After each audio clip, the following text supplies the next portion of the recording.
A reading from the prophet Ezekiel. The Lord says this: I am going to open your graves. I mean to raise you from your graves, my people, and lead you back to the soil of Israel. And you will know that I am the Lord, when I open your graves and raise you from your graves, my people. And I shall put my spirit in you, and you will live, and I shall resettle you on your own soil. And you will know that I, the Lord, have said and done this. It is the Lord who speaks. The word of the Lord. The response to the Psalms. With the Lord there is mercy and fullness of redemption. Out of the depths I cry to you, O Lord. Lord, hear my voice. O let your ears be attentive to the voice of my pleading. With the Lord there is mercy and fullness of redemption.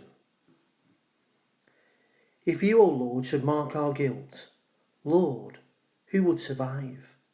But with you is found forgiveness, for this we revere you.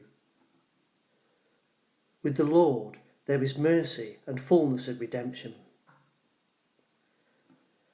My soul is waiting for the Lord. I count on his word. My soul is longing for the Lord, for more than the watchman for daybreak. Let the watchman count on daybreak, and Israel on the Lord. With the Lord there is mercy and fullness of redemption. Because with the Lord there is mercy and fullness of redemption, Israel indeed will be redeemed from all its iniquity. With the Lord there is mercy and fullness of redemption.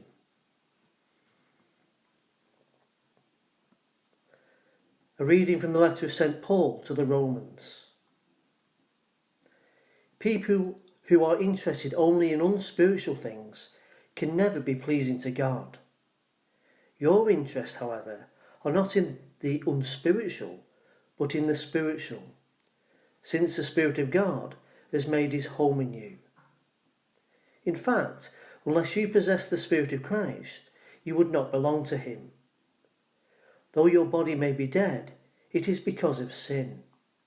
But if Christ is in you, then your spirit is life itself, because you have been made justified.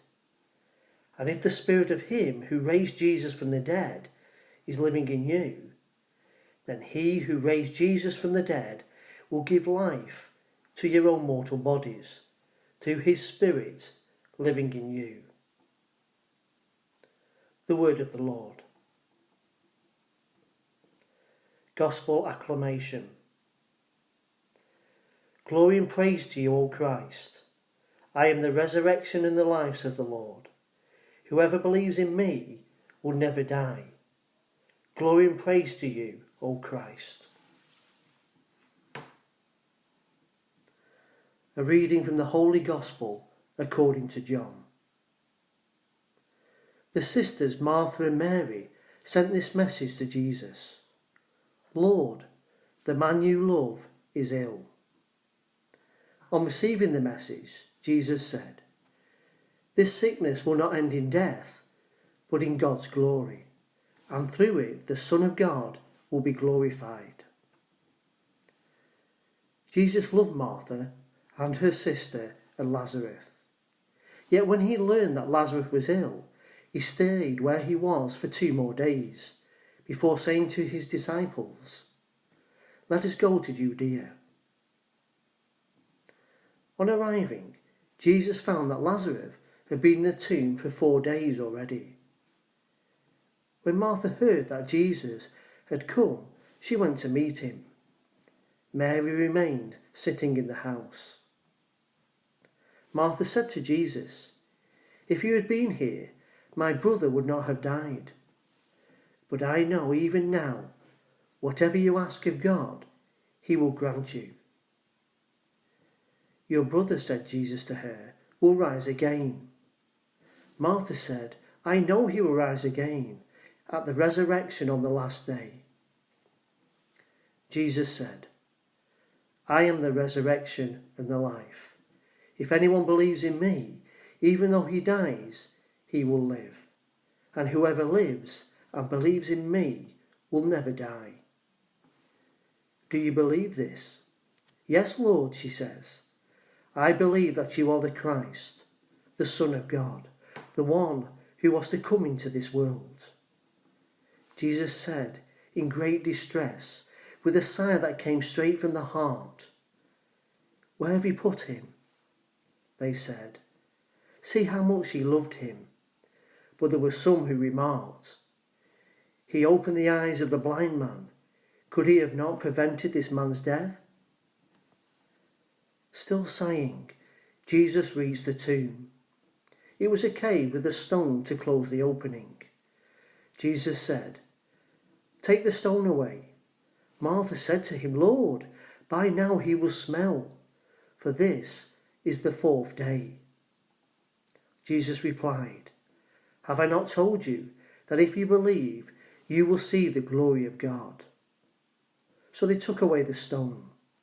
Then Jesus lifted up his eyes and said, "Father, I thank you for hearing my prayer. I knew indeed that you always hear me, but I speak for the sake of all these who stand around me, so that they may believe it was you who sent me." When he had said this, he cried out in a loud voice, "Lazarus, here, come out." The dead man came out, his feet and hands bound with bands of stuff and a cloth around his face. Jesus said to them, "Unbind him, let him go free." Many of the Jews who had come to visit Mary had seen what he did, believed in him. The Gospel of the Lord.